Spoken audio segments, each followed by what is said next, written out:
The views and opinions expressed on this program do not reflect the company, owners, management, staff, clients, or partners. Welcome to Bermuda's Daily Talk Show. It's the Daily Hour. ChatGPT did become the world's most downloaded non-gaming app. Literally the job of everyone in government to address the media and the public. What are your thoughts, audience? What are your thoughts on Zandy Silva as the deputy PLP leader? A community that can't feed itself is a community that doing. What you may not know, though, is that Bermuda, we have a connection with Epstein, too. Things that people are doing right, the youth are doing right, that is not being advertised enough. When you see your access to U.S. dollars disappear, that's when you have a problem. You've got a town in the UK with a similar sized population. This place absolutely outshines it.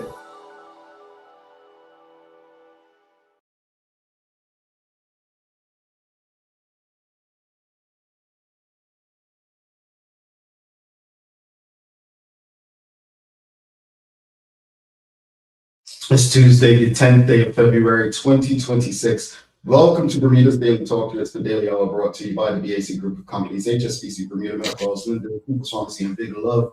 To hop on us up at 5 for ensuring that we can do this with you on a regular basis and pump to the radio airwaves. I'm Shomari Talbot-Woolridge, and Taylor will bring us a news break in a few. Taj, happy Tuesday. How are you feeling, sir? I'm good.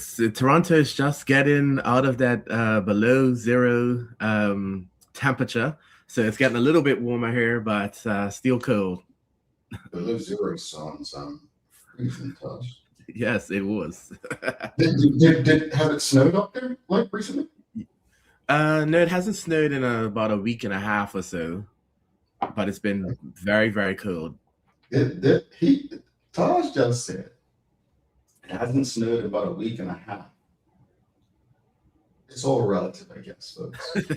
I was expecting, it hasn't snowed in about a month. He said, Oh, no. I guess that's normal. That's the cost we pay for being in this type of environment. I remember year before last, I was out there, and mine's like, it hasn't snowed here in a while. It hasn't snowed all season. It snowed. Yep. This was the rest of you on record. Oh, really? Mm-hmm. Well, you know what? I mean, Bermudians, some of them said that they got snow yesterday. They got hail. People were hail in Bermuda.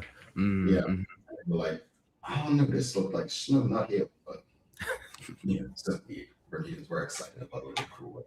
But anyway, greetings everyone. Thanks for making this part of the daily routine. A good one today as we welcome Chair of the PLP Wing Progressive Line, Shomari Talbot-Woolridge on. We're discussing a number of things, including how the PLP has delivered since the last election. The daily play is going to be a remember win. So, Taj, what school did you go to Bermuda? What high school did you graduate from? The Berkeley Institute. Okay. Well, this is a Berkeley Institute question, folks. All right. Let's see if Todd can get this done. So I'm giving you all hints after hints with these daily plays lately. Don't forget to subscribe on our website, dailyhour.com. Follow us on all of our social media channels to stay up to date with all that we have going on. Help us grow the night as we do our part to continue to improve our community. All right, folks, here's your questions of the morning. What are your thoughts on independence being forced upon us, and would you be upset if Britain said they're done with Bermuda? Where is this coming from, you saying, Janelle? That's just crazy. Well, I told you all before independence may not be a decision. But a recent session in the British House of Lords included a striking comment from a former top UK diplomat suggesting that it might be time to explore independence for some British overseas territories, especially in the Caribbean territories he described somewhat bluntly as scraps of the empire. Scraps of empire, that sounds pretty offensive. What makes that noteworthy isn't the phrase, though, it's the fact that the idea of independence isn't even being talked about at high levels in London again. Bermuda, this taps into a long-standing national conversation that we've had like before. Back in 1995, Bermuda had a referendum on independence, and the majority of voters pretty much chose to stay as a British territory. Since then, the idea has come up now and then, but there's never been a major push toward actual constitutional change. So what's behind these renewed comments? One argument made in the UK hearing was that the current constitutional model is decades old and rooted in colonial history. It should be revisited in the 21st century because overseas territories are now financially and politically more independent in many ways. The pair suggested that some territories might benefit from forging their own path, even full sovereignty, and that the nature of relationships between the UK and its territories should be looked at again. But others warned that revisiting constitutional questions sends mixed signals and can carry risk, both politically and diplomatically. For Bermuda, the real question isn't simply should we be independent, it's why and how such an idea would be approached today. Would independence strengthen or weaken our economy and international voice? Would it affect our security, access to global markets, and relationships with Britain, the United States, and CARICOM? And most importantly, do Bermudians want another referendum on independence? This is a conversation that reaches beyond opinion pieces. It's about sovereignty, identity, and what kind of future Bermudians want to build. And because it's such a big question, it's one worth thoughtful debate. So that's what we're discussing today. However, it's important to note that, as I said on the show before, and as a former government minister said to me over 15 years ago, Bermudians may not want this kind of freedom. They may not want to leave mama's house, but mama might push you out anyway. And I think that's where we need to wake up. We need, and it's no difference. It's really no difference. This is no different from growing, becoming an adult, and not wanting to leave your parents' house. That's what this is. And Britain's pretty much saying, hey, you all better make a decision before we make it for you. Meaning, look, if you don't get up and you want to get done, then we'll make that decision for you. Audience, Taj, what are your thoughts on independence being forced upon us? And would you be upset if Britain said they are done with Bermuda? They have no more use. Taj, you look like you're ready for this one. I mean, I have many thoughts, and anyone who has read anything I've written would know how I feel about this subject. But I think that is the biggest fear of many, is being forced when we're not necessarily ready or prepared. And that's why I think independence, even if not in the direct pursuit of independence, should have always been a conversation or a national project. Nation building should have always been our what the government focused on. And I think the PLP is doing bits of that with joining CARICOM and such.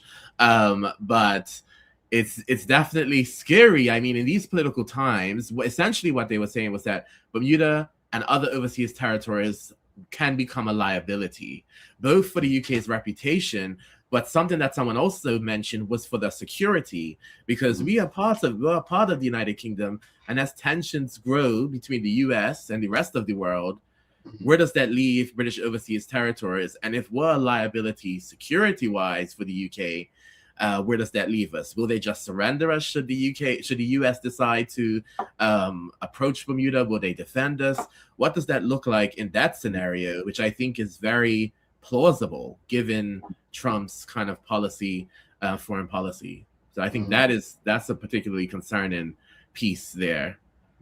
You know what's interesting, Taj? I think these conversations are so necessary. But I don't think we're awake enough. Like I saw a lot of Bermudians commenting on the video where the Fox News guy, I forget his name, mentioned the U.S. considering taking Bermuda. I saw people joking about it, talking about it, but I don't think we understand the depth of what this means. You know, I don't think people really understand what it means, and it's one of those things. Be careful what you ask, because a lot of Bermudians, some Bermudians I saw, they think it will be beneficial, and I'm just like, until you start looking at what U.S. Americans pay in taxes, until you understand that healthcare, no matter how bad it is in Bermuda, how crap it is in the U.S., until you get, there's a reason there are Puerto Ricans fighting from the United States. Let me put that. Exactly. I think if anyone has any doubts about the seriousness of it, then they should check out Project 2025, particularly its chapter on something that the conservatives are calling re-hemisphering, which is all about the U.S. becoming the center of regional hegemony once again. And so if anyone has any doubts about the seriousness of it, then I think they should check that out. Yeah. Audience, what are your thoughts? This is your daily discussion brought to you by our friends at Tech Express and Secure. But what are your thoughts on independence being forced upon us? Would you have said, again, we know many Bermudians don't seem to favor an independent Bermuda. But it may not be your choice. Now, something that may seem minimal, Taj, but I feel like some in the UK are thinking but won't say it out of fear of backlash, is a lot of people from the territories are moving into the UK. And that's upsetting the balance of what the population looks like. Let's be real, right? Let's be direct. Right? So it's changing the demographics of the population in the UK. Look, they said security risk. You've got people in Bermuda who can't travel to the US due to criminal records. Well, guess where they are going? Exactly, to the UK. So I think I don't think we are taking this serious enough, because again, it's not going to happen. No. Right? Things like this, it's a process, right? Well, Brexit did happen pretty fast. And when I say it's not going to happen overnight, I mean, we're not going to wake up tomorrow or 6 months, but it can happen very fast. And I think, with the amount of Bermudians who have relocated, people asking what will happen to them. Well, honestly, if you're already there, I doubt that take away from what you're already there, as a citizen, especially if you have your that number code and the number that you need. National insurance number, the MI number and all that. I highly doubt that they would say, you've got to leave. However, I think the purpose of this conversation, folks, is I think we all better pay close attention to what's happening around us. Pay very close attention. And this is not to fear, it's really just to make sure that we remain aware and we understand what's happening, how it impacts us. Because I'm going to be real with you. A lot of people who say, you see that article? I didn't know anything about this. And then all of a sudden it's discussed in our House of Assembly, and you're acting like that's the PLP trying to take us independent. No. My mic sounds like a laptop being used. What's wrong with my mic? Oh, I see what's happening. Apologies. My apologies. My apologies. I had the wrong mic on. My apologies. That doesn't happen normally. All right, we've got a comment. Monty BDA says the second Britain says they are done with Bermuda is the second the Trump administration starts their plan to acquire. You think so, Josh? Absolutely. I'm sure the plans have probably already begun in some sense. Really? You see, I always felt that. So you think Bermuda would be of use to the United States? In terms of security, yes. Okay. The same way Greenland is important to the United States for security. Okay. I mean, I just thought, and this is no disrespect to us as Bermudians, I just didn't see, I mean, Cape Hatteras is right there. I just thought that, I mean, it makes sense because you don't want anyone else having the territory. So if the U.S. said, well, it's irrelevant, then somebody else might say, okay, well, we're going to take it. So I guess that makes sense. And we know the U.S. is not going to let anyone come into a space that jeopardizes their security. Exactly. Let's go back to the audience. We've got Sean Smith says, what happened to the Bermuda Independence Commission, BIC report issued back in 2005? Well, it's probably dusty. Yes, exactly. Dusty. But I think that's part of the letdown from people when it comes to Bermuda Progressive Labor Party, because when I was in the party, I remember that being a thing, like that was the ultimate goal. But now it seems things have shifted. And even if, the people are not ready, it's your job as the government, as the party, to educate the people and bring them along. Unfortunately, we haven't really had a leader in the PLP. The PLP hasn't had a leader since Alex Scott that really pushed for it, if we're honest, right? And I think the others, not saying they don't want independence, have settled for saying, you know what, it's just not going to happen. Instead of, putting a plan together to reassure Bermudians and guarantee Bermudians that we have a plan, we're self-governed, and this is what an independent Bermuda would be. So I completely understand those who, I guess, feel more secure with the UK, but I feel like Bermudians need to wake up and realize that this independence thing is something that you need to prepare for. You need to get ready for, if not you, for your children, for your family.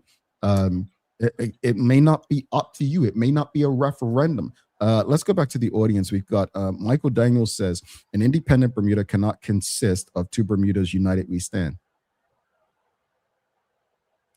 I mean, an independent Bermuda could consist of 2, 3, 4. It don't matter.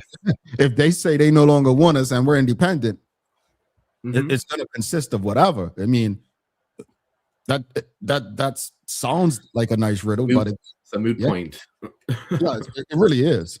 Audience, again, this is your daily discussion brought to you by Titan Express and Secure. We're talking about the statements made in the House of Lords by a former UK parliamentarian, basically that they have no more use for scraps of empire, which is British overseas territories, mainly in the Caribbean. I'm going to put us in that block, although geographically we're not. But what are your thoughts on independence being forced upon us? And would you be upset if Britain said they are done with Bermuda? Dr. Anthony Richardson says Bermuda is on a mount where Soviet subs used to lurk high during the Cold War. This was a threat to the U.S. and remains so. Bermuda is ripe for gobbling up by the U.S. for this reason. I thought about that. I honestly thought about that. And when Taj said that just now, that's what made me, I immediately thought the subs, right?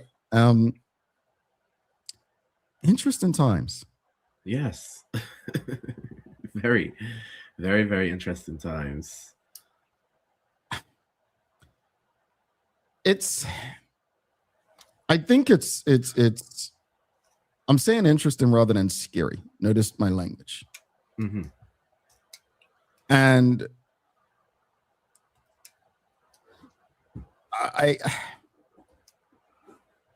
why would Bermudians want to go from one colonial situation to another?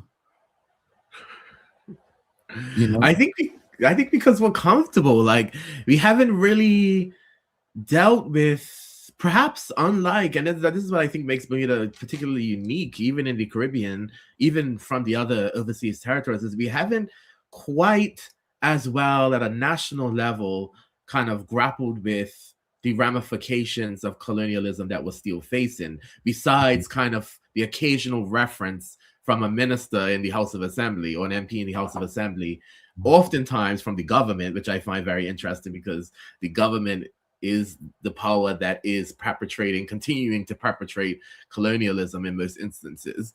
So it oftentimes is the government, that's government ministers, backbenchers. I know Chris Famous particularly is constantly mentioning the powers that be. And so like we haven't really grappled with the colonialism kind of at that national level and had the uncomfortable conversations. I mean, CURB has started this work, but like, and obviously during Dr. Ewart Brown's time, there was a lot of work on race relations. The PLP had a race relations initiative or something like that at that time. But we've kind of let that stuff go. We've kind of let it fade into the background. Yeah, unfortunately. And thank you for noting that, because there has been a lot of groundwork that has been done, not necessarily on independence itself, but as it relates to race relations, as Taj mentioned, and conversations to lead us towards understanding what a independent Bermuda would look like and feel like. Again, I think independence scares the living daylights out of Bermudians. It reminds me, and I hate to do this, but it's true. But it reminds me of when I read books about, the words of enslaved people in the U.S. South, how not all of them wanted to leave the plantation. Not all of them wanted slavery to end because some of them didn't know where they were going to get their next meal or where they were going to sleep. So I understand the fear. I really do understand the fear. But again, I liken it to, you've grown up, your family has raised you to go and do for yourself, but you don't want to leave home for whatever reason, because of, as to use Taj's word, we're comfortable at home, right? We don't want to go out and live on our own. I think that's how I liken Bermuda to being an independent nation. Like, people are scared of what leaving home looks and feels like. And that's shameful. It's not them in particular, but that those who should be leading us toward independence actually have people feeling that way. Yeah. Let's go to these comments, Taj. Sean Smith says, Bermuda for security, really? Why didn't they take over Cuba, which is closer than Bermuda? Closer, but geographically south. Bermuda's geographically north. So it's a bit of a different geographical situation for Cuba. Cuba is still very much so a threat for the U.S., and many have predicted that Cuba is the next Venezuela. So I don't think the U.S.'s eyes are off Cuba, but I just think this is about Bermuda and a different question. Yeah, I read recently the U.S. is doing some things to try to do to Cuba what they did to Venezuela. Like, I could have read the article, but don't think that they don't have their eyes on Cuba right now. We've got Judith Welch. Okay, that's too long, guys. If you can make your comments a bit shorter so we could put them on screen, that would be helpful. But I'll do that's too long. Says Britain is moving towards letting colonies go. Do you think we should? Do you think the push to be associated with CARICOM is an attempt to collaborate with Caribbean islands to form a larger force, to be in a better negotiating position economically and strategically to deal with places like the U.S. and Britain? A coming together may impact how the Caribbean is seen on the international global front. What do you think?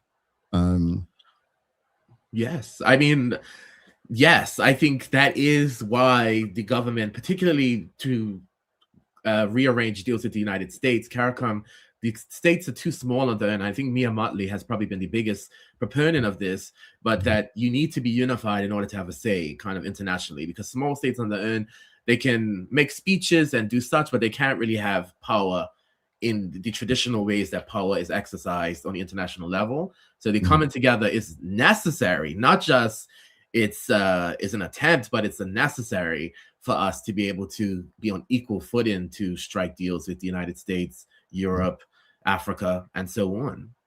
Yeah, indeed. Let's go through these final few comments. Your daily discussion brought to you by Titan Express and Secure. Dr. Anthony Richardson says Bermudians need to look at the example of Puerto Rico and how badly American colonial has treated them. Indeed. Again, a lot of people don't know there are Puerto Ricans pushing for independence. Kenton Trotz is interested. Indeed, we don't have these in-depth conversations, which I think is part of the fear. Monty BDA says international business is to Bermuda as oil is to Venezuela. Yep. The U.S. will jump at the chance for those tax dollars and control of that industry. And Kenton Trotz says, I say it all the time, colonialism is the next step up from slavery. As Taj said, we are comfy. But it's crazy. People don't see it like that. Suzanne Ingham says, this is an excellent conversation. Folks, your daily discussion brought to you by Titan Express and Secure. We've got to show them some love and then do the news break. And then after that, Taj will give us a days of the year and we'll do our first commercial break. Then we've got Shomari Talbot-Woolridge coming on. It's been almost a year since the election, folks. Almost a year since you all sent the PLP back as the government.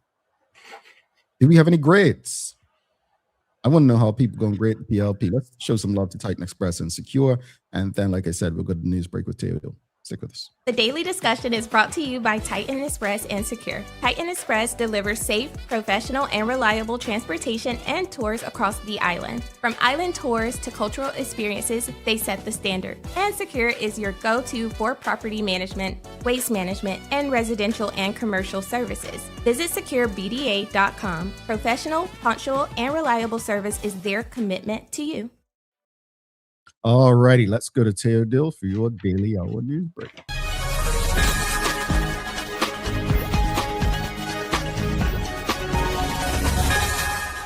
Good morning, I'm Teo Dill, and welcome to your TDH News Break brought to you by the great folks at Peoples. Self-care is a love language. Create a relaxation bundle, magnesium bath salts, and a silk sleep mask for the perfect unwind. Shop outside the box at Peoples. National electoral reform is definitely coming, but it requires, quote, baby steps, end quote, in order to ensure that it works and satisfies our community's interests and needs. This from Minister of the Cabinet and Digital Innovation Diallo Rabane during his appearance on yesterday's iteration of TDH with Jamel and Teray. One thing that I've recognized being in portfolio, my previous one, is that there are some things that people enthusiastically gravitate towards, and that's typically the big idea, but they're not necessarily prepared for the steps it takes to kind of get there. And so I refer to this as, the leap is everybody wants absentee balloting. The baby steps is, well, how is this actually going to work? Who is going to be eligible and those things. And so I know there are some people who are very enthusiastic about let's just do it and get it over with. But what we found is the comments we've gotten back is, hey, let's take our time and make sure this is done correctly as we move forward with it. And here's an important one for parents and anyone raising teenagers. The Women's Resource Center is recognizing Teen Dating Violence Awareness and Prevention Month this month, and they're putting the focus where it matters most. That is early education and emotional safety. The WRC is reminding the community that teen dating violence is not just physical. It can include manipulation, pressure, control, and behavior that slowly chips away at a young person's confidence and boundaries. As part of the month, they're hosting a free Zoom workshop on Thursday, February 19th at 6 p.m. called Love Shouldn't Hurt, designed to help parents and caregivers spot red flags and have better conversations with teens. It's free to attend, and registration details are up on the WRC website. Now, interestingly, teen dating and teen sex have been on an overall decline since we entered the 21st century. Now, that may surprise you, but hopefully this research and evidence may explain exactly why young people are moving more carefully than they have done in past generations. In the 90s, the percent of high school students who reported dating began to drop. More people than ever seem to be sitting on the sidelines, romantically speaking. Some experts say this may be because people are spending less time in couples. At the same time, the share of American men who reported masturbating in a given week doubled, while women more than tripled. Easy access to porn is part of this story, of course. Some people say that the internet has made it so easy to gratify basic social and sexual needs that there's far less incentive to go out into the real world to satiate these desires. And it turns out that Bermuda is having a moment of sorts with Canadian travelers. According to a new article published on CaribJournal.com, our island is now the fastest growing destination for visitors from Canada, with travel from that destination up nearly 30% year over year. This data comes directly from the Caribbean Tourism Organization, as the latest figures demonstrate that more than 15,000 Canadian visitors came to Bermuda. That's more than 30% increase compared to the same period last year. This matters regionally, since the surge puts us at the top of the growth list in the Canadian market. Now, the article doesn't provide a definitive answer on this subject as to why this is happening, but it does suggest that our relative closeness to Canada is a major boost for Bermuda, saying we're meeting Canadian travel preferences with, quote, shorter escapes, long weekends, and trips that blend beach time with city-style hotel stay. And here's a pretty amazing win for Bermuda, genuinely historic kind of stuff. A tiny button-sized creature called the greater Bermuda snail has officially been brought back from the brink after being thought extinct. The wild part is that a small surviving group of these snails were discovered about a decade ago in an alleyway in our capital city of Hamilton. Since then, conservation teams have bred and released more than 100,000 snails, and scientists are now confirming the species is stable and secure. The project was a partnership between the Bermuda government, Canadian researchers at BioLinks, and Chester Zoo in the UK, which helped breed thousands before sending them home. And 6 new colonies are now successfully established here on the island, which is honestly one of the best conservation comeback stories that you'll hear all year. And in case you were confused or maybe even in a coma yesterday, it's officially bubble goose jacket season. We are still getting those quick wintry hit and run showers rolling through with strong northwesterly winds, keeping things feeling extra sharp, especially early in the morning. We should catch some sunny breaks today, but don't be surprised by a couple of quick showers popping up. Temperatures today top out around 62 degrees and drop to about 58 tonight. But with that wind, it's going to feel way colder than the numbers suggest. Winds ease a bit this afternoon, then shift more west-southwest later tonight. And that's your TDH News Break, brought to you by our friends at Peoples. I'm Teo Dill. Now back to the show. All right. Thanks so much, Tay. Bubble goose coat jacket season. Okay. Yeah, stay warm, folks. Real quickly, before the talk does the days of the year, I should have done this yesterday, but I'm going to do it today. Just want to give a big shout out to my goddaughter. She was the first Bermudian pupil of the year 2026 to be called to the Bermudian bar, the bar in Bermuda. So Jada Rogers Ingram, congratulations to you. And as she said, it's a small town, not the village, but a small town she is grateful to. I just want to give a shout out to her family, her parents. This is what happens when you invest in young people. This is what happens when young people are surrounded with love, and they go on to be good citizens of this world. So all the best to Jada as she embarks on a career in law. Taj, do you have any days of the year for us? Yes, I have a few things today. I think one thing that's pertinent to our conversation coming out with Shomari is that in February 10th, 1963 was the day that the PLP was officially founded. So today, 63 years ago, was the day that the PLP was founded.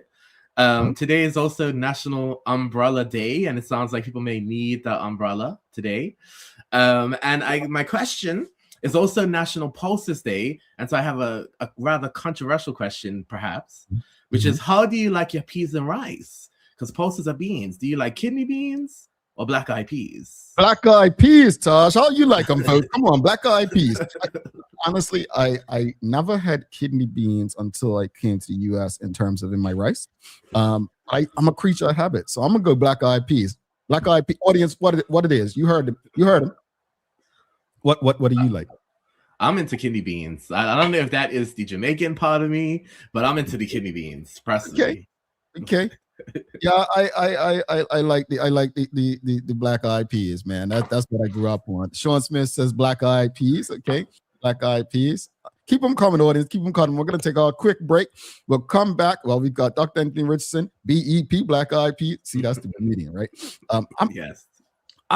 Let me be honest. I like the kidney beans. Don't get me wrong. But if I had the choice, black-eyed peas, Suzanne Ingham as well. All right, we're gonna take our first commercial break. Do not go anywhere. We're gonna come back. We've got Shomari Talbot-Woolridge. Folks, it's been almost a year since the last election. How would you grade the PLP? We'll come back. We'll get in the conversation. But also, while we're on break, if you're streaming with us on Facebook, LinkedIn, YouTube, Twitter, X, or Instagram, give us a thumbs up, a love, a like. Make sure you share the conversation with your friends, your family, your colleagues. We'll be back in a few. Stick with us. People's ACW, located at King Edward VII Memorial Hospital, carries over-the-counter medicines, toys, cards, and even toiletries. Our knowledgeable staff are there whether you're at emergency, visiting family, or a member of BHB staff, to show you our best even when you're feeling your worst. People's ACW, we're here for you.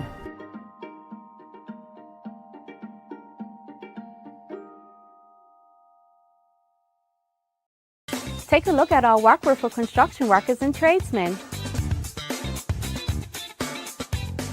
Durable, stretchable in all the right places, and plenty of options for tools and accessories. Paired with our wide range of tough and comfortable footwear, you can't go wrong. As you can see, Medical House really is a one-stop shop for everybody. We can't wait to see you. See it all at our new expanded location on Bakery Lane. Discover Drop It, your go-to grocery delivery. Browse and select from a wide range of groceries, from fresh produce to daily essentials. Our friendly drivers deliver fresh groceries to your door fast. saving you time and hassle. With Drop It, you get fresh groceries delivered fast so you can focus on what really matters. Drop It, freshness at your doorstep, delivered to your door with Lindo's. Why go anyplace else?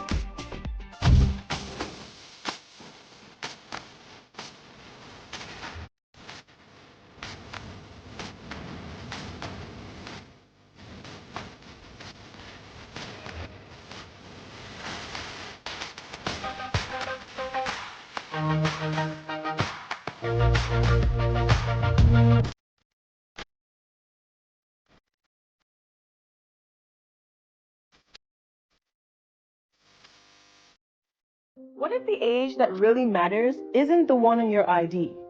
You probably know your chronological age, the number of candles on your last birthday cake.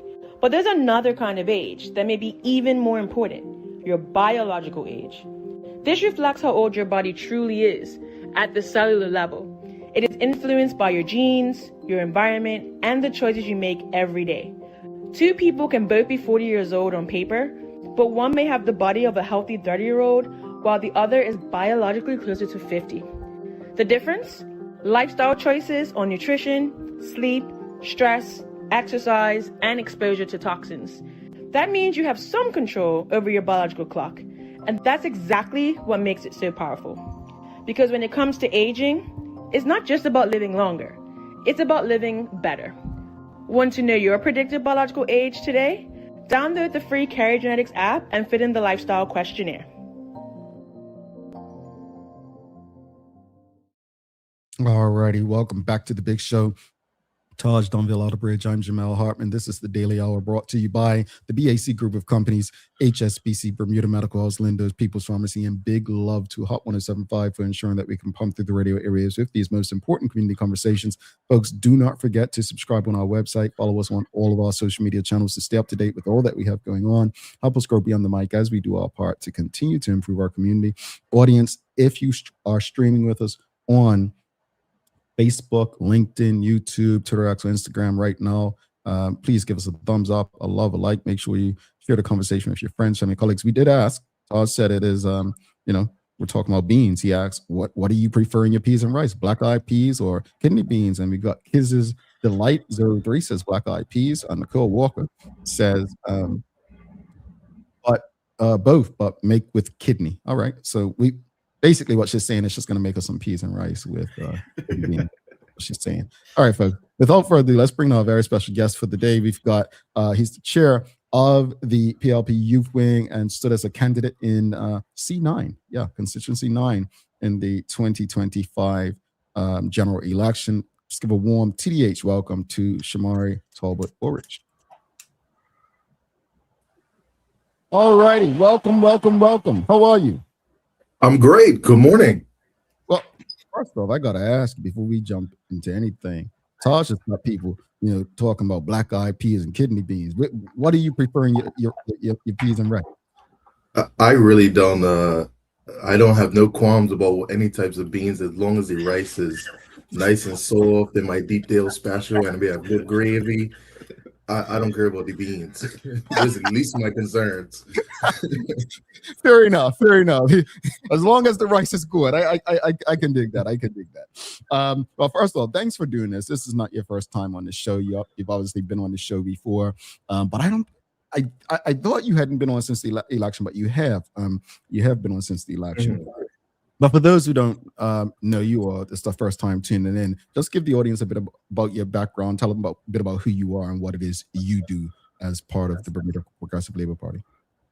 Yeah, well, good morning once again. And my name is Shomari Talbot-Woolridge. I am the chairman of our youth wing, which is called Progressive Minds. In January, we actually had a Berlin night, which we had a lot of young people come in and just have some fun, take the politics off a little bit, just for some camaraderie and some social activity between us. But the youth wing has been, it's been pretty active, especially since my tenure, and we've had some good events, whether it's been internally or externally, bringing collaboration with other youth groups as well. So, and then of course I was a candidate in C9, and we actually just had to postpone our bingo on the weekend because we had, of course, the weather was a little unpredictable. So we just wanted to hold off for that. So we've been out there doing some good things and keeping up with the progress that we've been making since the election. Oh, so you're still active in the constituency? 9. Yeah, we have had our clinics. I haven't canvassed as much as I want to post. Before summer I was canvassing, but since summer I haven't been canvassing as much as I want to because I've been focused on the youth wing and had other things. But yeah, still active in C9. The branch is actually getting more people involved, and we have a pretty good team in C9 now. So interesting. We'll be having more events. We actually had a stroke awareness night in beginning of December, end of November, if I can't remember, where we had a stroke survivor and her doctor come and share with our constituents, because that's something very prevalent in Bermuda. I don't know if people realize that. I think it's 5 people a week in Bermuda suffer from a stroke. So we wanted to give some informative health tips to people and have people actually share their stories so people are, cognizant of what is going on in this country. There was a time people lost an election, which wasn't like a stronghold for the party, and they didn't continue to work. But audience, I did ask you, audience, and you all are scared to do it apparently, but let's give the PLP a grade. Since the last election, A to F, you can grade them. But since the February 2025 general election, how would you, as the chair and still representative in C9, chair of the PLP Youth Wing, Progressive Minds, how would you assess the PLP's performance in government since the last election? Well, post-election, I think we've done pretty good. I think we've had some new ministers in their remit that have started off pretty on a good note. So that public works has really been hitting the ground running. So we have to give it to Minister Adams. I know everybody can see in the neighborhood, whether it's the road work or whether it's the solar sweepers that have been out there trying to make our island as beautiful as possible. We see Minister Lightbourne with the cost of living mandate that she's been given. I know everybody has seen the steps that she's made post cost of living summit with the expansion of the the essential basket of goods. Those things have been pretty fruitful for the people of Bermuda. And then of course we've seen after the cost of living, we've also seen some reduction in taxes when it comes to the cost for construction goods that has been decreased. We've seen some duty for the car parts, I believe it was, that's been decreased. So we've seen some movement. We've seen those new ministers getting their feet wet and really hitting the ground running. And I think that we've seen, of course, with any government, nothing's perfect, but we've seen some good progress, especially post-election. All right. Before Taj comes, we did ask the audience. We've got a few grades. WKD Lama gives the PLP a C- since the last election. Sean Smith gives the PLP a D+. And Nicole Walker gives a C. So just wanted to make you what some of the audience thinks. Go ahead, Taj. Sure. So my question is about the PLP's platforms. The PLP probably put out what I would consider probably the most comprehensive platform I've seen from a party in a long time in Bermuda. And I want you to tell the audience a bit more about how the platform was developed, how it came to be, what the candidates' role was in the platform, if any, what the youth wing role was, if any, and then I guess what platform areas that were in the 2025 platform have seen the strongest progress from the government so far. So let's talk about the development of that platform, because there were many young people who were on the platform committee, the research and platform committee, that were the drivers of this platform. Those items that they extracted that are in the platform were actually extracted from our members. There were a few sessions with members, with caucus, with the youth wing as well, that we actually sat down and done some exercises to really extract those policy proposals from us. I know that, for instance, the youth wing, we couple of our suggestions, when we put it forward, we had some that were already being considered. So we were like, oh, great. But it is an ambitious platform. It is a very comprehensive platform, but it is one that I think that lives up to what we expect from a party that's been governing for so long, that we do have the ideas and the ambition and the really a lay of the land to be able to say this is the direction we want to take the country. And then the other question was, I think that we've done some great progress, especially I talked about the cost of living. It's some progress being done there. I know I believe it was September, we saw a rate from the RA when it came to telecommunications providers and internet service providers. So those things have been advanced. And then, of course, another thing about that platform when it comes to the formation of the platform is that everybody had an opportunity to add into. Every member, every caucus member, every MP, every senator has the opportunity to put into the platform. And of course, when it comes to platforms, not everything you're gonna want is gonna be in there, but I think that most members of the PLP can look at the platform and say, this is what our party should be working towards, and we'll say that it has a bulk of this stuff is stuff that they will support and help push forward. Okay. Oops, Todd. Sorry. So diving a bit deeper on some of the policy areas, obviously CARICOM is very topical right now with what's going on with the OBA, with particularly Michael Fay calling for a referendum and green papers and white papers, etc., and the government kind of stumbling around a bit on that. So how does the youth wing particularly feel about joining CARICOM? Is it something you support, and to what degree? And how do you think the government has kind of handled us potentially joining CARICOM so far? Well, you guys had a great conversation this morning about independence and CARICOM and where Bermuda fits into the global arena, especially now that we are in a stage where superpowers are moving like superpowers.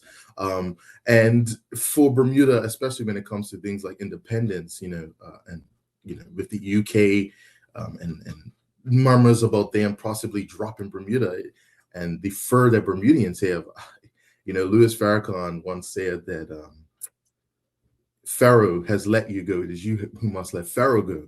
And Bermuda could see ourselves in that situation where essentially the overlord has let us go and we're still clinging on to them.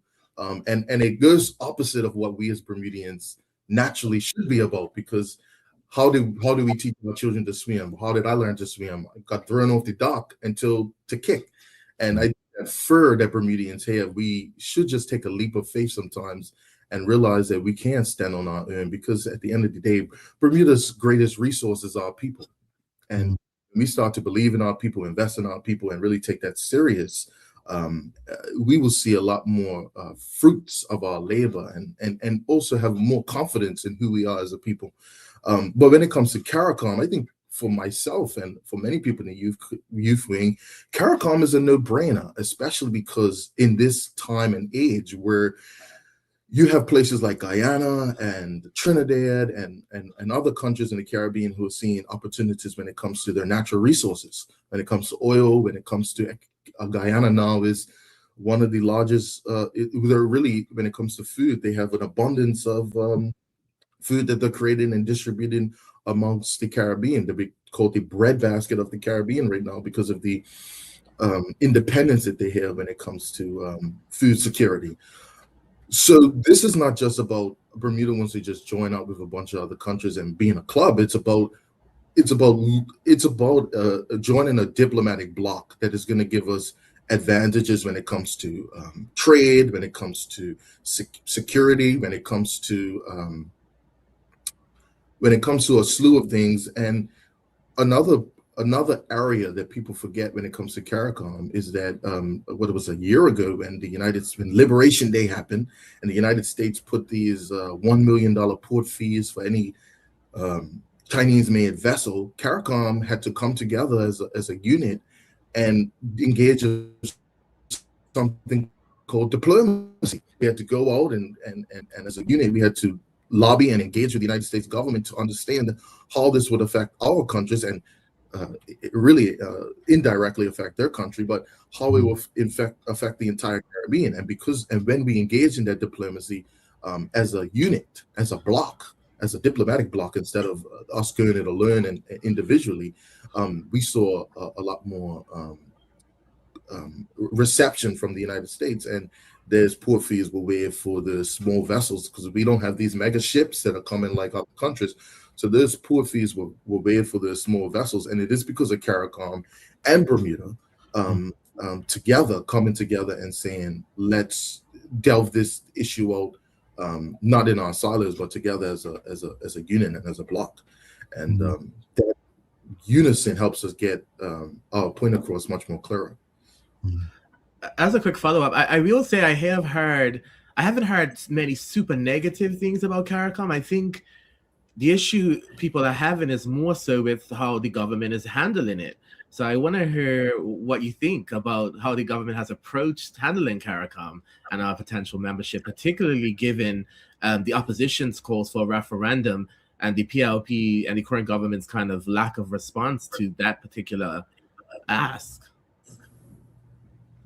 Well, I think that when it comes to CARICOM and what the government's position right now, we have to find the facts and find out what it's going to take to join CARICOM. We have to basically, we have reached out to the Secretariat of CARICOM and are waiting a reply to say exactly what are the parameters or the stipulations that a membership or joining CARICOM and engaging in full membership, what that would invoke. So I think when it comes to a referendum, I know that the Premier has said it herself that there's not a big interest in a referendum for CARICOM, and I would agree. I think that after 3 supermajorities in an election, I don't see a reason for this government to take CARICOM to a referendum because we have a mandate. This was in our platform. This is something that the Bermudian people voted for, so to speak. And while I believe there is a demographic in our country that is cautioned because they just don't want us to join CARICOM or join up with our other Caribbean neighbors. So while I believe that the government has to find all the facts or find all the information of what it is going to take, what is it going to cost, what are the pros and cons, and we have to wait for CARICOM to give us that package so we can assess that and say, is this the best way forward for our country? If they're asking for something outrageous that we aren't going to be able to compromise with, then maybe CARICOM will be off the table. But we're going to have to see what they want us to do, what is going to be in that package, and then we're going to have to take as much meat as possible and leave as much bones that stuff that we don't want to do. Like for instance, free movement in the Caribbean. I don't think that's something that Bermudians automatically check off. Right. Maybe a diluted version. So those are the things we're going to hassle out. Yeah. Okay. I just wanted to move on to a question about education. So obviously this is another huge topical area. And it's obviously to many people, the government has kind of, again, stumbled a bit on this particular reform since inception, kind of since 2017. It's been an ongoing kind of challenge. What I would say probably one of the biggest policy challenges of the current government. So how does you, as the representative of the young people of the PLP, how do you kind of feel about the education reform? And I guess what is your perspective on the next steps the government should take to kind of build trust? Well, the next step should be, number one, is to listen to all the stakeholders, especially the parents and students and teachers. We, of course, have had a long road when it comes to the education reform process. And of course, anytime you're reforming a system as large and as vast and as an institution like the education system in Bermuda, there are going to be hiccups. There are going to be times where the plans that you had are not going to be best for the time or what have you. But the ethos of the education system that we're trying to build is one that I think every Bermudian can get behind, is where we are trying to ensure that we have the signature schools and the parish primary schools, and ensuring that the education system gives the Bermudian students something a little bit more than just a high school diploma when they leave, so that they have a gateway or a path into a career.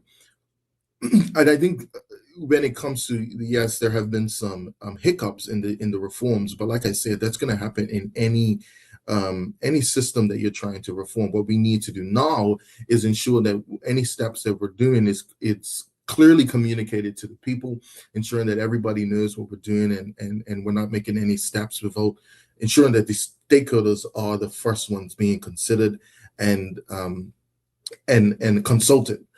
So, the education system is important because everybody knows that, as they say, education is key. Education is freedom. The education system of today is the economy of tomorrow. And we want to ensure with these signature schools that we are building we are preparing Bermudians for an economy of tomorrow that they can easily and seamlessly enter and contribute into. Audience, if you have any questions or comments for Shomari, send them through. I want to go back to just the election in the last year. As I shared earlier, we have some people who have given the PLP lower grades, nothing higher than a C. And some voters measure success by outcomes, not intentions. You shared some of the PLP successes, the roads, the grocery. But how do you believe the public should judge whether campaign promises are truly translating into policy and action versus just checking a box? Well, that is always the biggest question when it comes to politics, is how are your policies going to permeate or affect or are going to inject change into the persons or people's lives that you're governing. And of course, when it comes to the world that we're living in, a lot of the policies that we have enacted and put in place are because we're trying to mitigate global crises. So we see that, when fuel prices go up and the government has to supplement that by saying, okay, we have to slash taxes because if not, our consumer is going to feel the full brunt of that. The government has to take a hit in that case, and that is all to mitigate the effect or cushion the blow that is coming from the global economy that, let's be honest, Bermuda is at the whims of the global economy. We don't produce anything, we import everything. So especially when it comes to the economy or when it comes to goods and groceries and things like that, a lot of these are to cushion the blow from what we're seeing in other countries around the world, where the cost of living is completely off the roof. And it's so surreal for people that they have to upend and change their entire lives because the way that they used to live, they just can't afford it anymore. So yeah, I mean, a lot of work is being done. We have to mitigate the global pressures that we're feeling, especially when it comes to cost of living crisis that we're seeing in or all around the world. We're seeing when it comes to developed countries, we're seeing a higher or older or aging population. We're seeing declining birth rates. These are not issues that Bermuda is that is endemic to Bermuda. These are things that we're seeing all around the world. And a lot of the times, Bermuda doesn't have the power to just change or have a magic wand to change these things that are happening across the developed world. So I agree. Some of these things are not felt directly, or we're championing this and saying, look what we did for you. And it sounds like, well, we're not feeling it. But for us doing this, it would have been a whole lot worse. All right, let's go to the audience. I got quite a few from the audience. Shomari Sky says, "What is your dream legislative goal? What is a goal even if it's unlikely, to happen soon, that you would put as your number one target? I guess my number one target would be prosperity and abundance for every Bermudian, I guess. I mean, if it was one target or one policy that I would enact, it would probably be full universal healthcare. I guess that would be a big one for me. That's something that I always have believed in and agree with. But especially right now, I think that would probably be a no-brainer for me. But yeah, I mean, it's not one top of mind right now, but that would probably be it. Okay. We've got you got no questions, Lodge? Got a few more from the audience. We've got Charles H. That's Jeffers from the audience, yes. Mr. Talbot-Woolridge concerned that many are leaving our public school system and our island in general, and if so, what are his thoughts on changing both of these? Leaving our island, I think, well, of course, we're always going to have people leaving the island, leaving this jurisdiction. We're a small country, but of course, we have challenges. For instance, I have one of the reasons, canvassing, one of the reasons that stuck out to me is because of specialized education that some people need. Some children have issues that are very specialized, that we don't have the expertise on the island to help them. And it's tragic anytime someone leaves the island. We don't want people leaving our island, but at the same time, it's up to people's personal decisions. But we definitely don't want to be having people leaving because of the cost of living, which is why we have to do everything in our power to mitigate and lessen that blow. When it comes to the public school, of course, I think that with the reform process, a lot of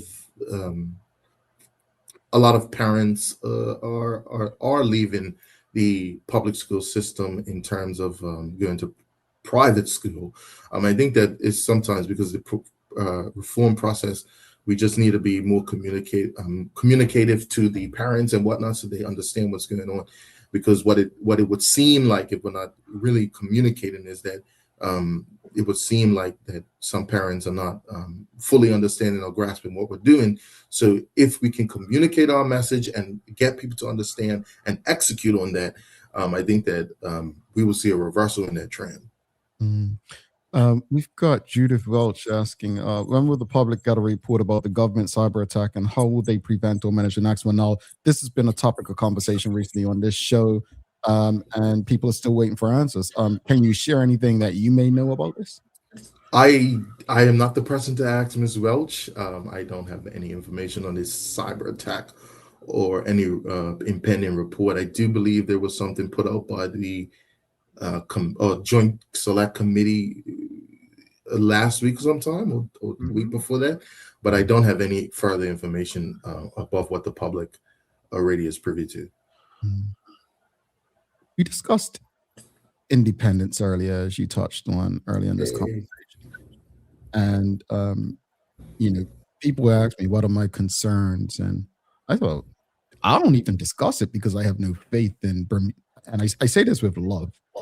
I'm not putting this just on the government, but I have a lack of faith in Bermudians to know what they should be fighting for. We are, as a community, as a collective, and this is not individuals, this is as a collective, we tend to live for the next party, right? The next opportunity to get drunk and party and enjoy life. So a lot of things go over our heads. So when you ask me, my number one concern, reparations. And I stopped there because there's no sense having a conversation. I'm a person who fought to end conscription. The way Bermudians didn't understand that, and I know, Taj, you can relate in terms of, I know both, I don't know you as much, Taj, Shomari, but I know young people can relate. I'm tired, man. I'm 44.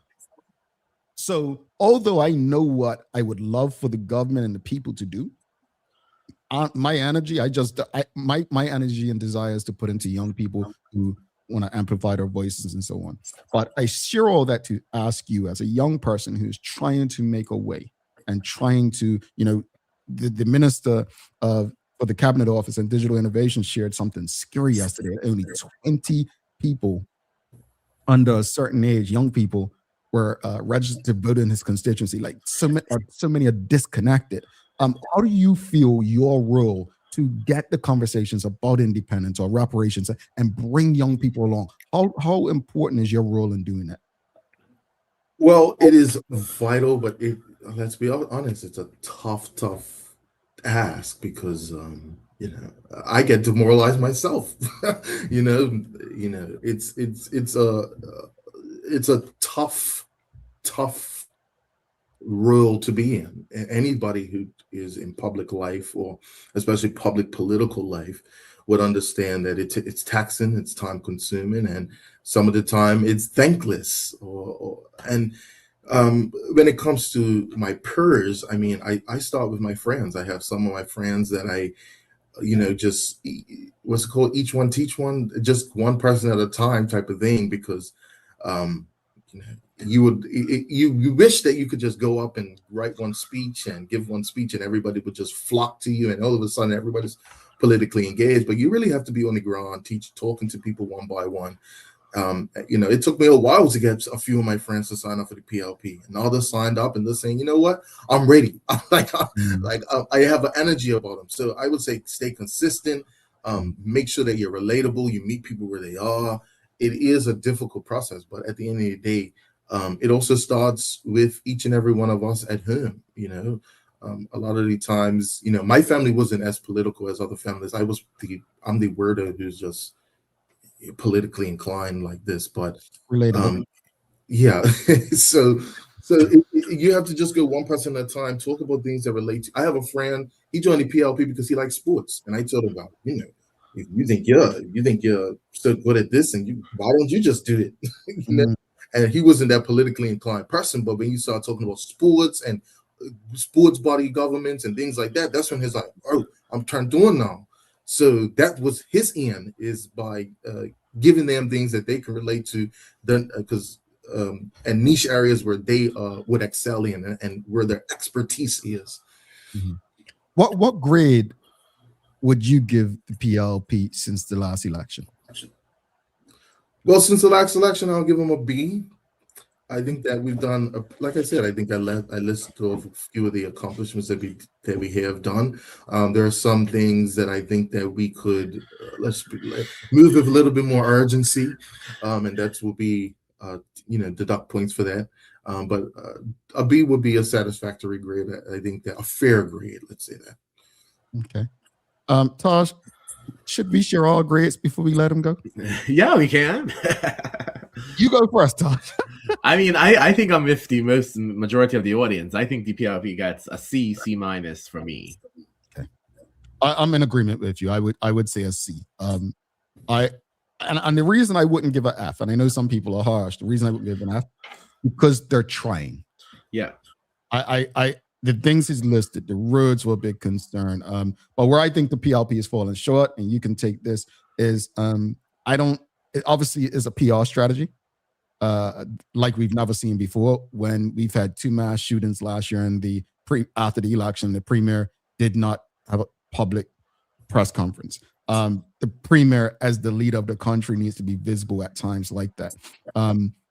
When a school shooting happens in the U.S., even though it may be just thoughts and prayers, the president of the United States makes himself available, not just the governor of a state. So I think it's a PR strategy. Obviously, I'm just gonna say it to let the ministers speak, and I think the premier does believe his ministers are capable and appoint them, but you still need to do that. So I think that takes away from the grade.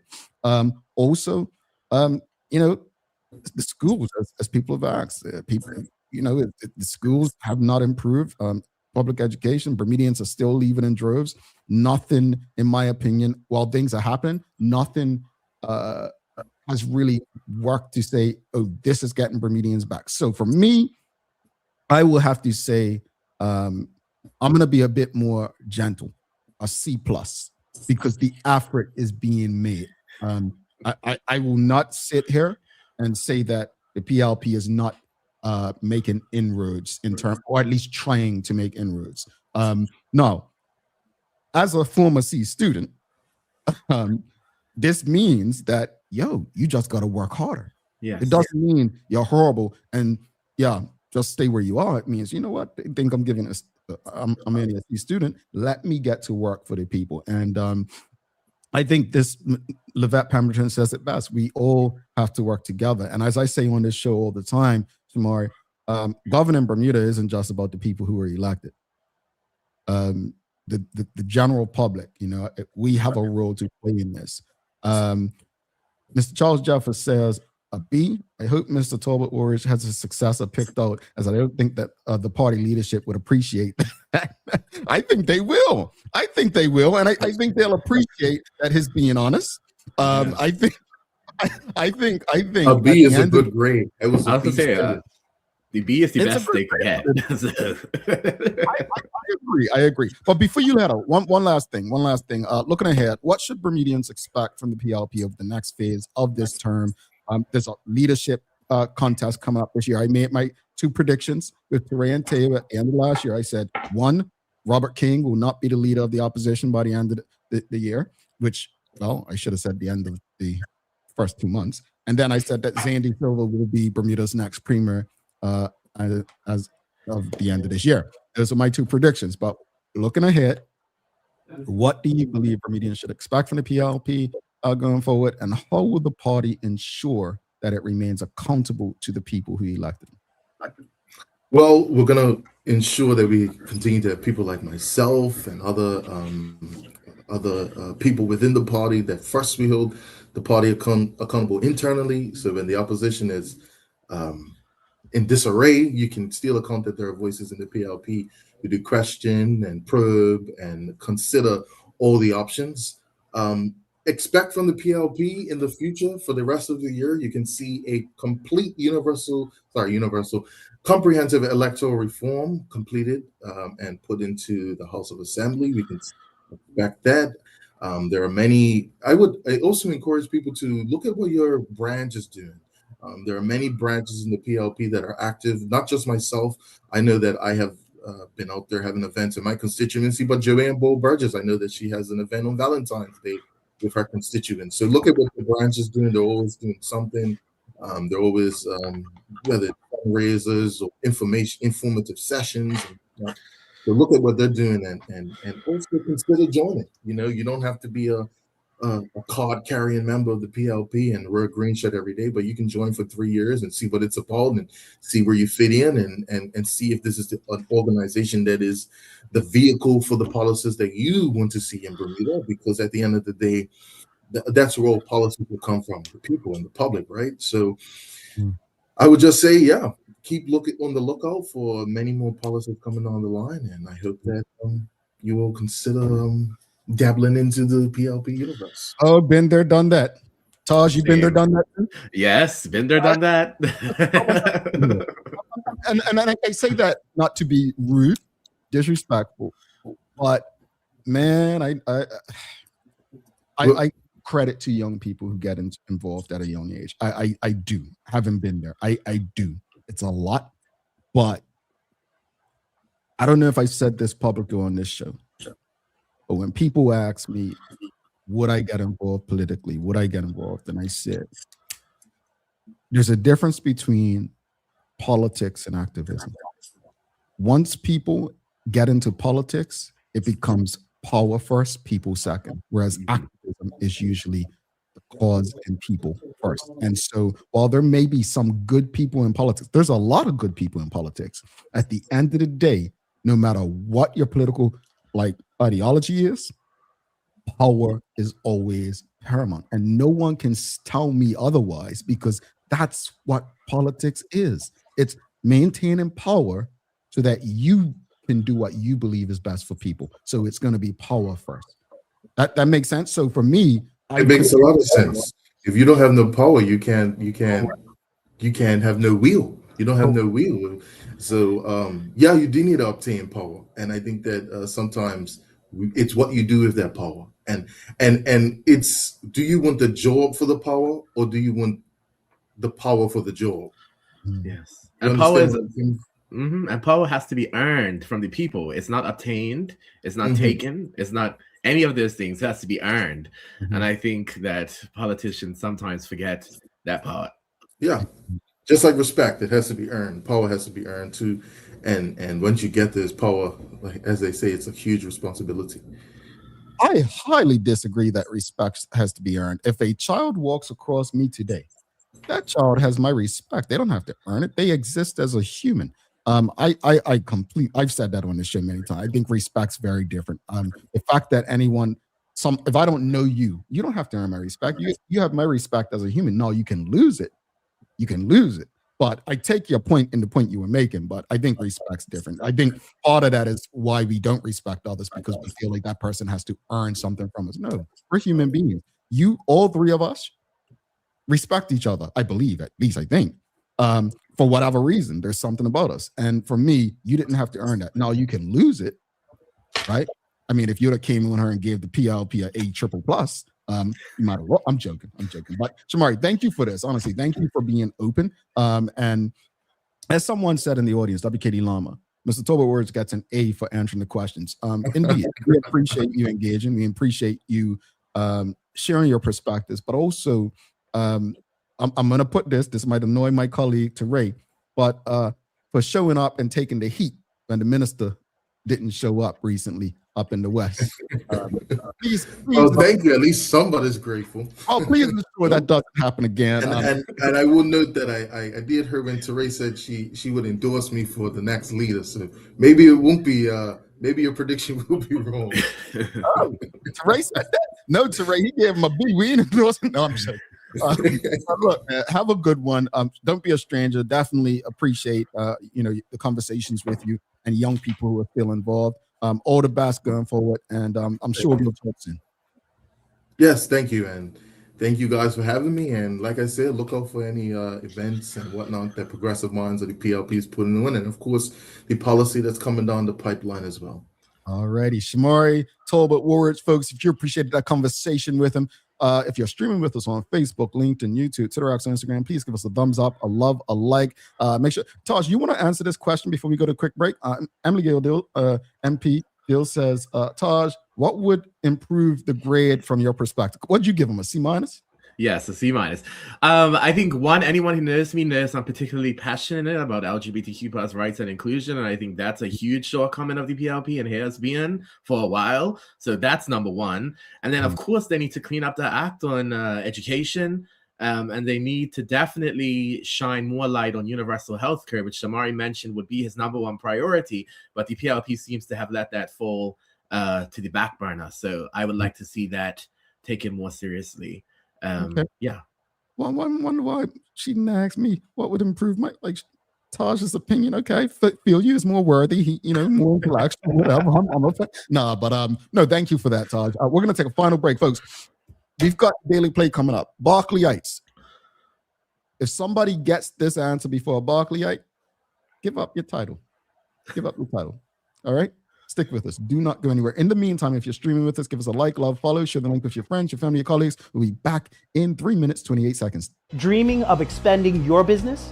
With BDC's Loan Guarantee Program, we support your ambitions. Get up to 75% guarantee on bank or credit union loans up to $300,000. Just your vision and our support. Apply today and unlock new business opportunities. BDC, Bermuda business starts here.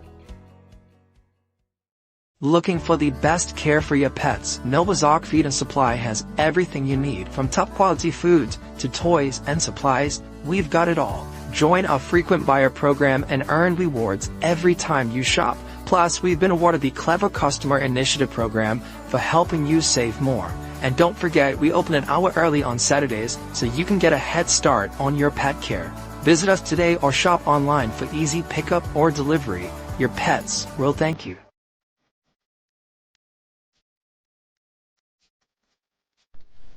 For over 70 years, Bermuda Pest Control has been protecting homes and businesses island-wide.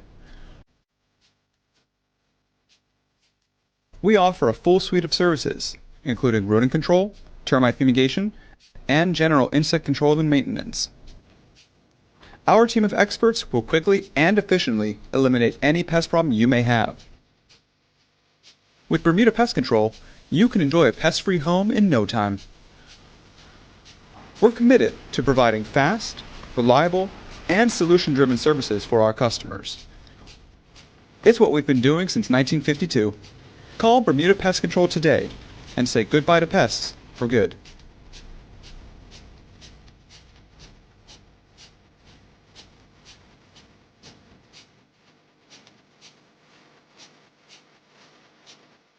Every space has a message, whether it's a store, a government office, or a doctor's waiting room. With Store Tunes Radio, transform your environment with customized music and professional messaging that keeps people informed, engaged, and at ease.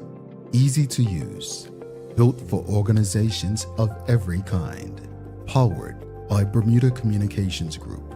Store Tunes Radio, the soundtrack to better customer experiences. Visit storetunesradio.com to learn more.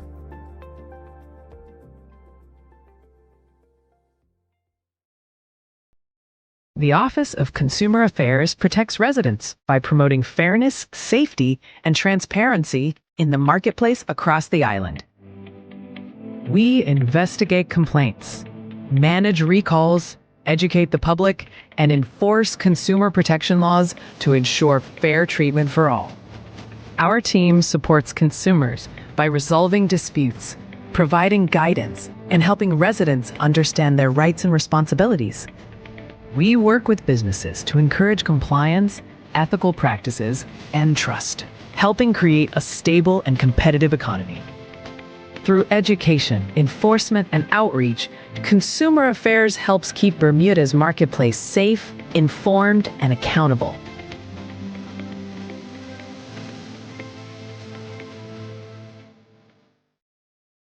Alrighty, welcome back to the big show. Thanks again to Shomari Talbot-Woolridge from Progressive Minds, PLP chair, and also a candidate for the PLP in the 2025 general election in Constituency 9. Always appreciate younger people getting politically involved and being open to having these discussions and taking on questions from the general public. Big shout out to the BAC group of companies, HSBC, Bermuda, Medical House Lenders, People's Pharmacy, and of course, big love to Hot 1075 for ensuring we can pump through the radio airways with these most important community conversations. Folks, again, if you're streaming with us on one of the social media platforms, please give us a thumbs up, love, like, make sure you share the conversation with your friends, your family, your colleagues. It is time for the Daily Play, brought to you by Bermuda Trivia, now available at stores throughout Bermuda. Follow Bermuda Trivia on Facebook, Instagram, Twitter, X, and TikTok to find out why it's Bermuda's favorite trivia game. All right, are you ready, Tosh? It is. Let's hear it. All right. In what year did the Barclay Institute open for pupils? 1897? Fine. Okay. With how many students?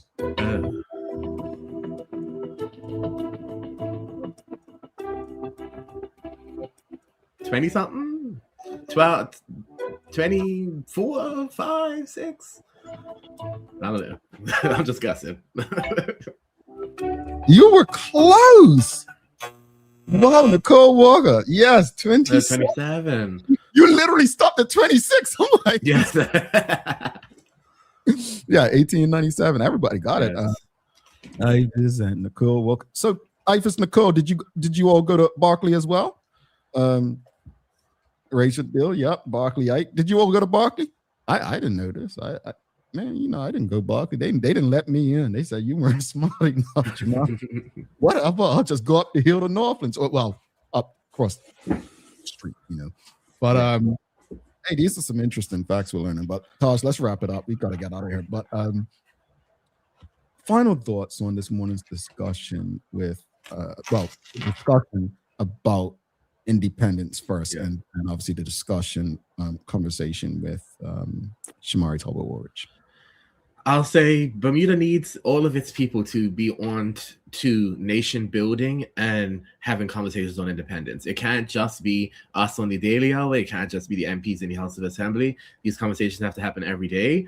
And the opposition needs to get its act together because, listen, independent nation requires a strong opposition. And if the opposition and the government continue to stumble in the ways that they have, the government with bad policy choices and the OBA with its internal strife, then we're in no position to pursue independence, regardless of if it's forced upon us or not. Mm-hmm. I agree. Conversation with Shomari? I thought it was good. At one point that I wanted to correct that he said was that CARICOM was mentioned in the PLP's platform, and I'll say very clearly that it was not. And so CARICOM has not been mentioned in any PLP platform. So to say that is not 100% true. But I guess what I'll say is the government should spend as much time and energy as they're spending on CARICOM, a non-platform initiative, on universal healthcare, on education reform, on the areas that they did win the election and a landslide victory on. CARICOM was not an issue that they won a landslide victory on. So, okay. As far as the discussion, I think that the government needs to do more, and I've said this on this show a number of times since inception, to educate people on independence. It's easy to say that the information is accessible, but if it's one thing we know is just because something's accessible doesn't mean people are going to access it, right? They need encouragement. Put it in people's faces, get a campaign going. What I don't want is I don't want people to get caught by surprise. I don't want people to act like this is out of the blue. I want Bermudians to be prepared. Independence scares the living daylights out of Bermudians, but I understand why. I mean, look at the conditions of the roads, our education. The cost of living, which is not just a Bermuda problem. I get it. But how we respond to it is a Bermuda problem. Exactly.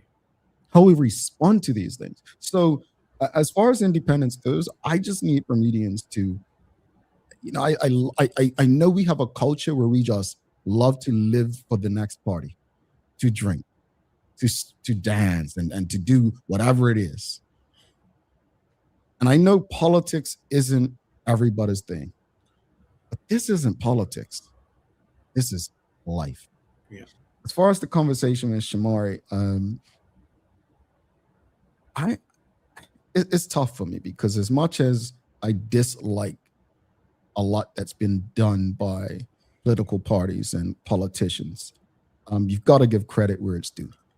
But just because we give credit where it's due for the things that they're doing right doesn't mean that we should not hold them accountable for the things that they're not doing. As Taj continues to mention, the platform.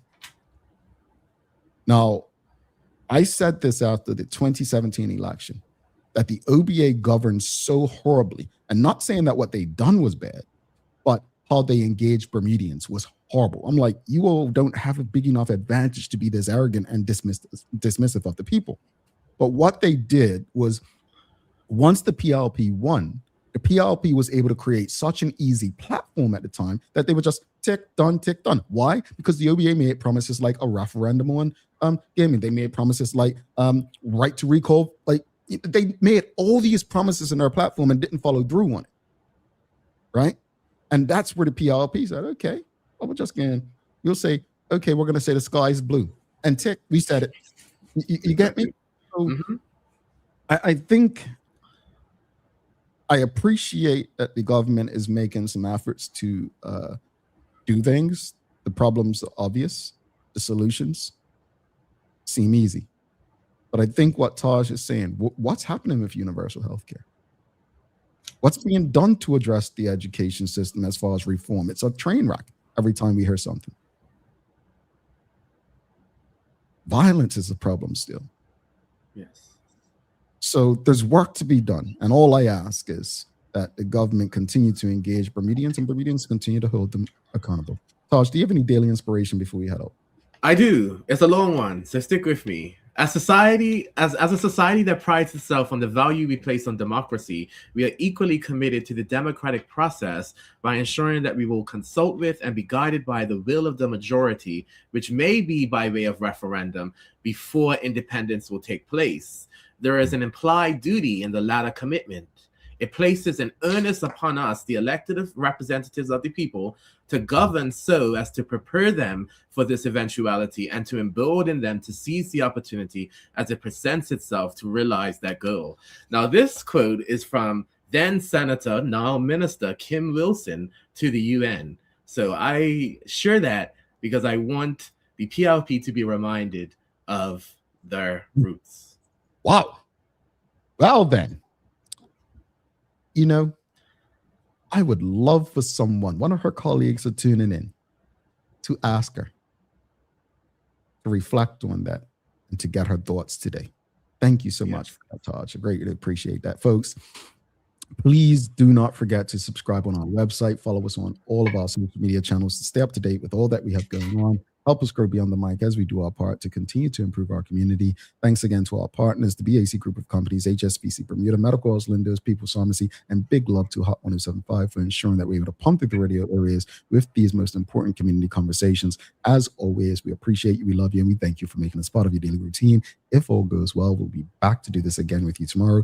He's Taj Donville Outerbridge. I'm Jamel Hartman. Please do make it a safe and a great day. We are out. Peace.